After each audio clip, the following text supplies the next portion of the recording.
Perkenalkan, namaku Dayang Sumbi. Kecantikanku begitu terkenal seantero negeri. Banyak raja dan pangeran berebut untuk menikahiku.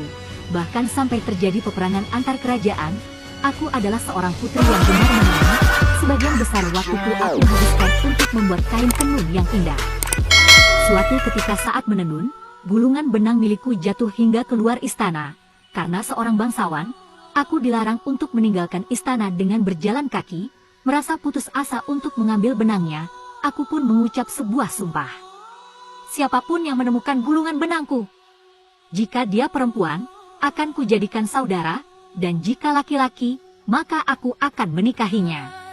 Tak berselang lama seekor anjing datang membawa gulungan benang milikku. Karena sudah bersumpah, aku memenuhi janjiku dan tetap menikahinya meskipun Tumang adalah seekor anjing. Mendengar aku akan menikah dengan seekor anjing membuat ayahku murka. Dia mengusirku keluar dari istana. Kini aku tinggal di sebuah pondok sederhana di tengah hutan bersama si Tumang yang selalu setia menemaniku. Berjalannya waktu aku mengetahui bahwa Tumang bukanlah anjing biasa. Setiap bulan purnama dia berubah ke wujud aslinya menjadi dewa yang tampan. Sesuai janjiku, kami berdua akhirnya menikah dan memiliki seorang anak yang diberi nama Sangkuriang. Sangkuriang tumbuh menjadi anak yang aktif dan kuat. Akan tetapi aku masih merahasiakan jika Tumang adalah ayahnya.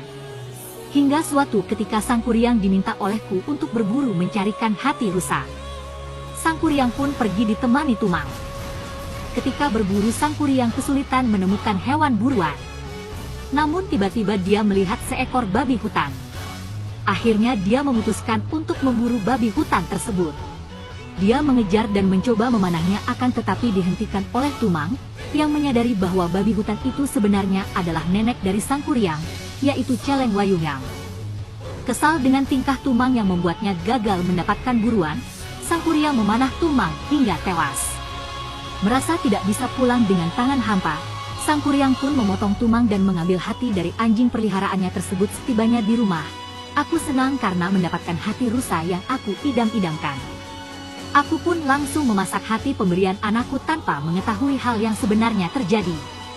Usai menyantap makanan, aku meminta Sangkuriang memanggil Tumang untuk diberi makan. Merasa bersalah karena telah membunuh Tumang, Sangkuriang mengaku bahwa hati yang baru saja mereka makan adalah hati Tumang. Mendengar hal itu aku pun marah. Aku memukul kepala anakku dengan centong nasi hingga meninggalkan luka. Berpikir aku membencinya karena telah membunuh si Tumang. Sangkuriang pun pergi dan melarikan diri ke hutan. Dia mendaki dan melewati gunung karena takut melihatku marah besar. Sangkuriang menghilang seolah-olah ditelan bumi. Aku selalu berdoa kepada para dewa untuk menyatukanku kembali dengan sang putra suatu hari nanti dan bersumpah untuk tidak pernah makan daging. Dewa pun menjawab doa aku dengan memberikan anugerah berupa kecantikan yang abadi.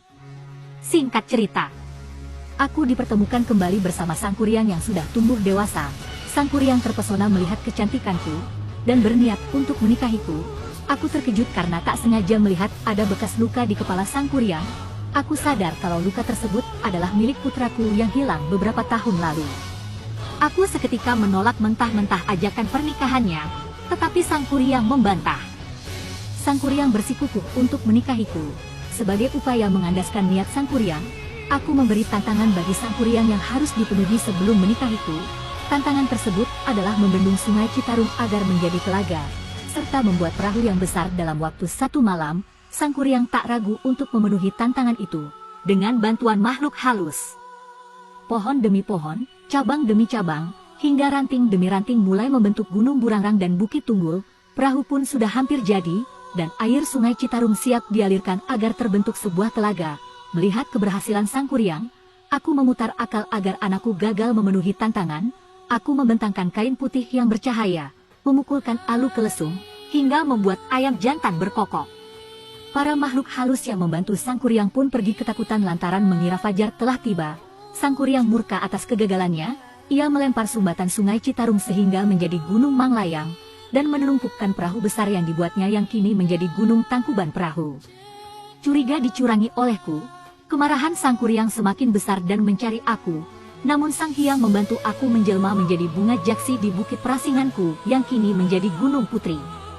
Sangkuriang yang tak kunjung menemukan aku pun menghilang ke alam gaib.